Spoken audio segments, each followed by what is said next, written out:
The observation was once made that next to food and drink, our most basic human need is story. And Jesus frequently used stories in the form of parables to teach spiritual truths to the crowds who were drawn to him. Someone said that he told so many parables that he became one. Take, for example, this morning's parable about the mustard seed.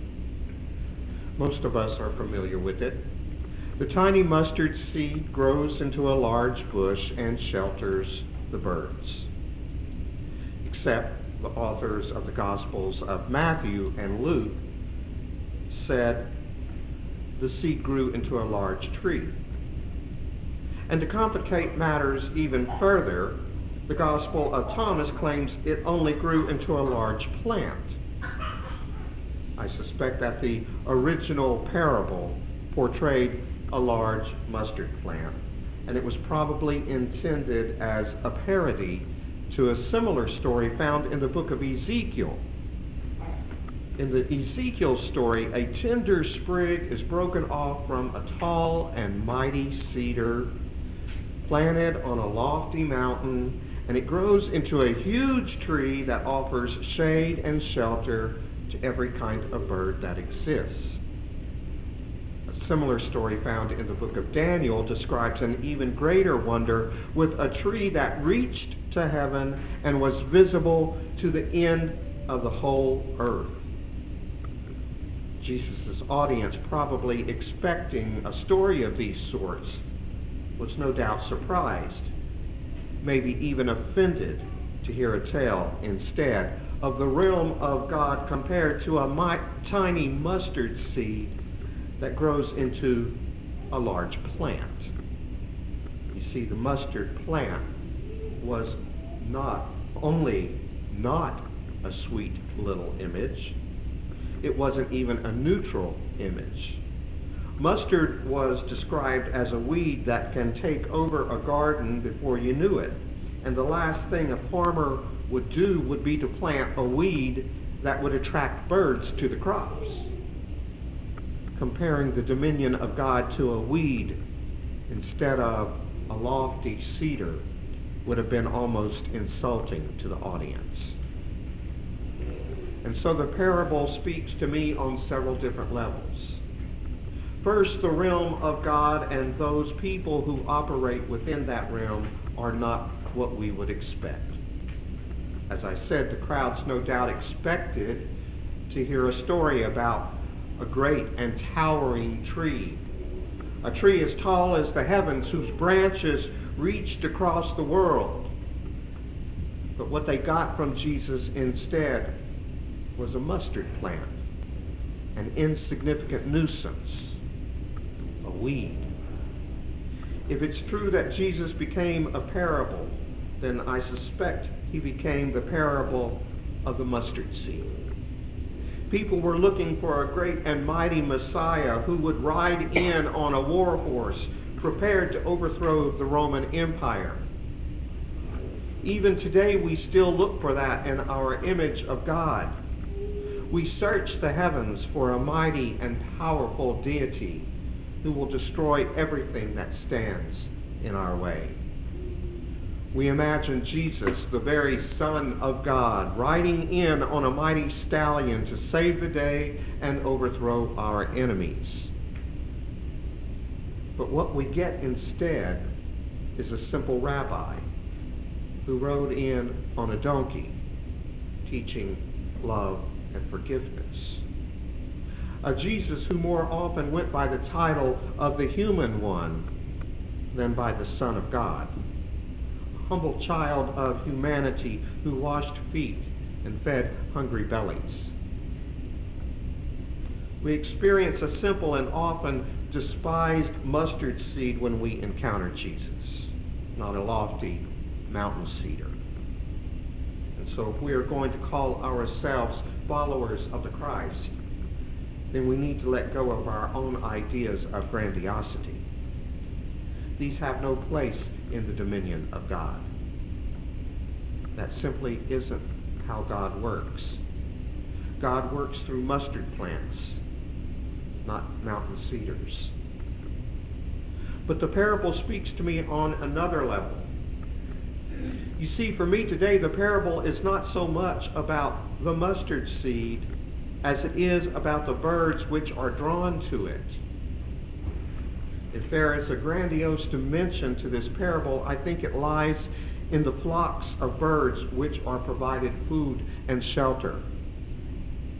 Despite the different versions of the parable, which in turn describe a mountain cedar, a mustard seed, a mustard bush, and a simple mustard plant, the ending of each remains the same. In each variation of the story, birds take shelter in the branches. And not just a few birds, but lots and lots of birds. Regardless of whether it's a mustard plant or a large tree, there always seems to be enough room on its branches for more birds than one would have expected. Again, if Jesus became a parable, then he would have become this one. For if there is something unique and amazing about him, it's the fact that he provided food and shelter to all the people, all the birds of the air. Not just the noble eagle, but also the pesky house sparrows and grackle. Belligerent and irritating creatures that crowd trees and outcompete the other birds for food. Nuisances. Trash birds.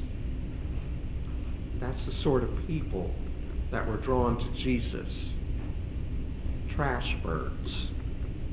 And the trash birds of his day were the tax collectors, prostitutes, Gentiles, peasants, and lepers, the so-called parasites of society. He fed them, comforted them, and healed them, all with the goal of bringing them into a circle that had, up to that point, excluded them. And so the message for me is a clear one. If we are going to operate within the dominion of God, if you and I and this church are going to be the instruments of God's heavenly realm on earth, then we need to understand that we are called to give shelter and food to all the birds of the air, all of humanity, not just the few.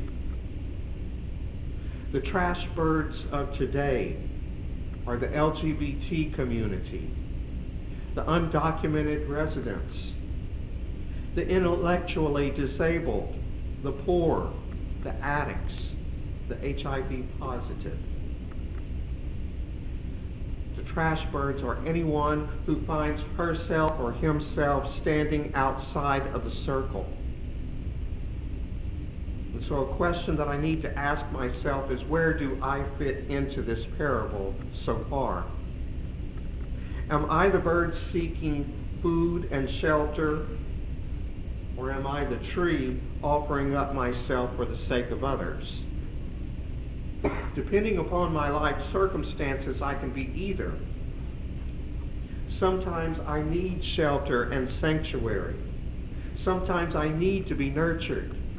Sometimes I need to be the recipient. People who look to the church with the question, what does it offer me, are the birds. And that's fine up to a point. But if you are only and always a bird, taking and never giving, then you are only experiencing one dimension of God's dominion. The tree provides shade for anyone who comes to it. It offers protection from predators. Its branches support the nests of any bird who decides to make its residence there. And we need to do the same. We need to give to others. We need to offer a safe place for anyone who is drawn to us. And we need to offer nourishment from the seeds of hope that have been planted within each of us. I believe God has planted within each of us a small seed of hope. It may be just as small as the mustard seed in today's parable, but it has just as much potential. Henry David Thoreau said, "I have great faith in a seed. Convince me that you have a seed there, and I am prepared to expect wonders." Just as all the birds of the air feed upon the tiny mustard seed, so too are all of God's children nourished with the seed of hope that we have been given. A seed with the potential to produce wonders beyond our imagination. That's what Jesus offered the crowds with his words and actions. He offered hope. That's what people like Martin Luther King Jr., Mahatma Gandhi, Dorothy Day, and Harvey Milk offered. They offered seeds of hope to everyone they encountered. And that's what you and I need to be about too. If we are going to operate within God's dominion, then we have a task before us. We need to reach deep within our being, freely offer the hope that we have been given, and open ourselves to anyone and everyone who is looking for some respite from the world. Our church is spreading out new branches every day, but we can't do it without you. We need your prayers on our behalf. We need your financial support. And we need a portion of your time and energy. Please help us become the parable to which God has called us. Amen.